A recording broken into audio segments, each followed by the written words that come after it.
Hello, everyone, and welcome. This is week 7 of season 5.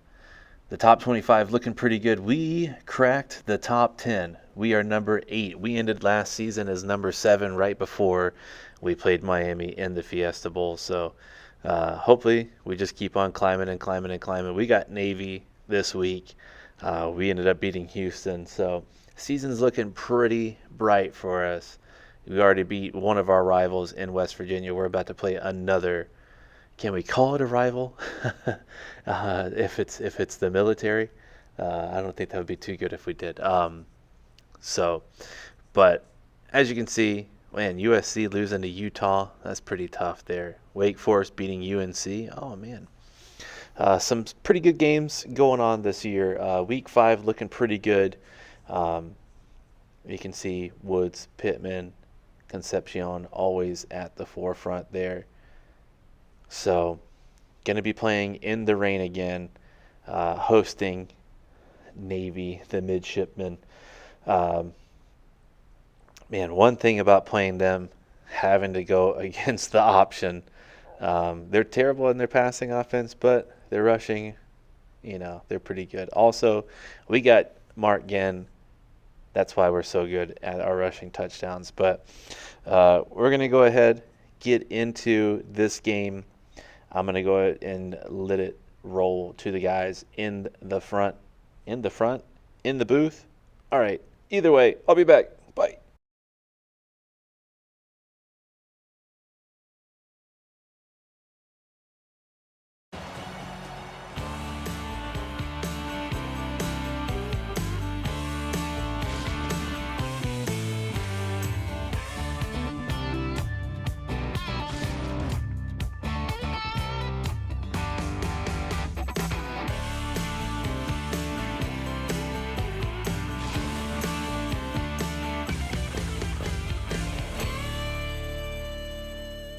We're live at Dowdy-Ficklen Stadium in the eastern part of the state where the folks in Greenville are excited about this college football game.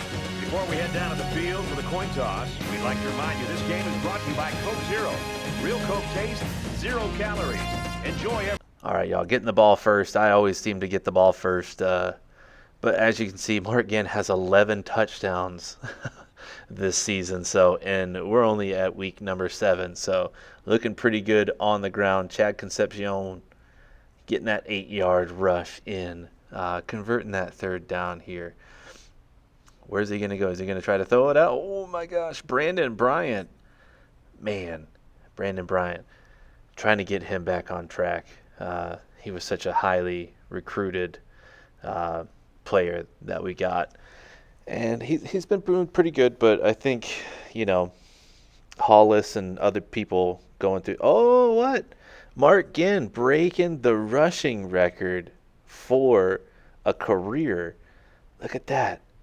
This man, he's one of the greatest Pirates of all time.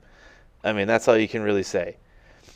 Him and Corey Hollis, 2 of the best Pirates of all time, just putting up unbelievable stats. And there he is, Corey Hollis. Did he get a touch? Come on, give him the touchdown. He went through.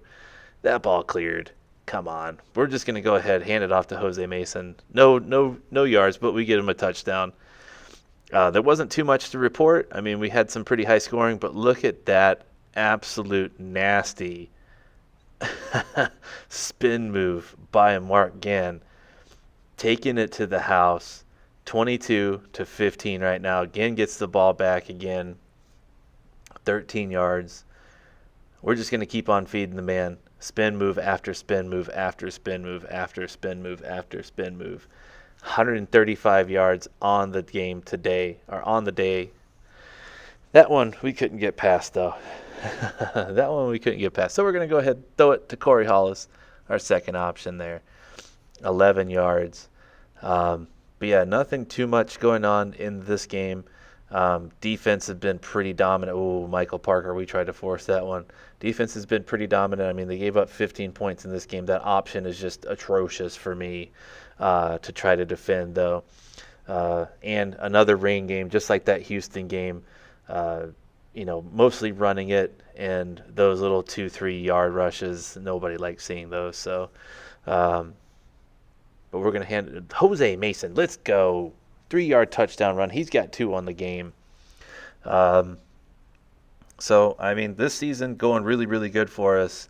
Recruiting's been looking good too. We got to replace a lot of players here as at the rate that we've been playing. Also, and Corey Hall is slipping through.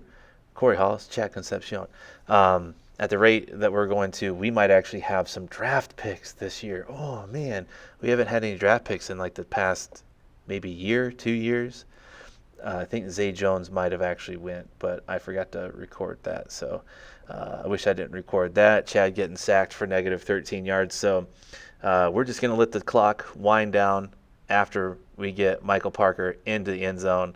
I'm going to let these highlights play, and then we'll get to the stats. I'll be right back.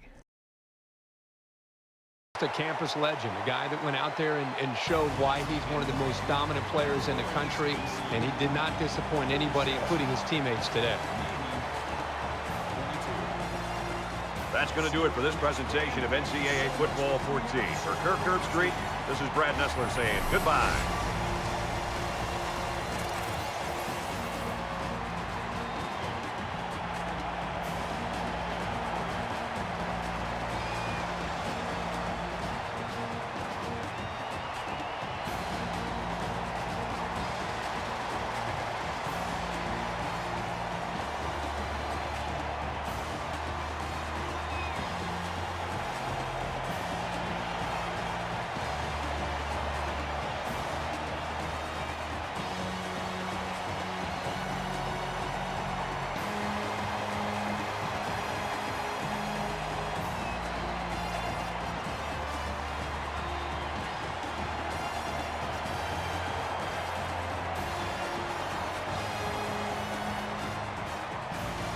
All right, so like I said, nothing too great to report there. 4 interceptions from Chad. Kind of going back into what we saw last year in his freshman year.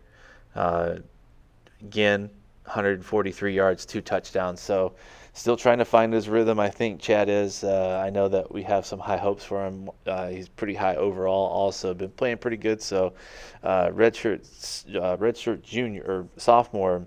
So he could be potentially leaving. Brad Goss, another redshirt sophomore, but he's taking over for Darren Dowdell.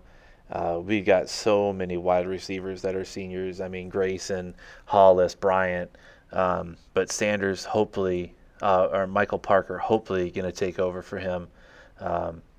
McCormick, just an absolutely outstanding game. 6 tackles for loss. Rudy Duty getting in there too. Leon Jones coming back in, getting 6 tackles, 1 tackle for a loss. Still no sacks on the year. That's all right. Myers and McCormick get sacks. No INTs on our end. Wish there was. And Rudy Duty got a forced fumble. Also, we got some recruits here. If you guys made it throughout this part of the video, quick video today.